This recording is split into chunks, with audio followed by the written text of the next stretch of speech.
असलेल्या माझ्या बालमित्र सर्वांना माझा नमस्कार. सर्वप्रथम सर्वांना मराठवाडा मुक्ती संग्राम दिनाच्या हार्दिक शुभेच्छा. आपला भारत देश जरी 15 ऑगस्ट 1947 रोजी स्वातंत्र्य झाला असेल तर भारतात अनेक सारे संस्था होते. त्यामध्ये हैदराबाद हे एक निजामाच्या संस्थे होते. ते भारतात सामील होण्यास तयार नव्हते.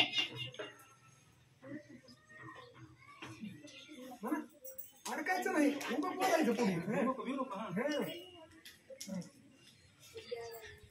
काय मध्ये कटत असलं तर कटवून पुढचं म्हणायचं.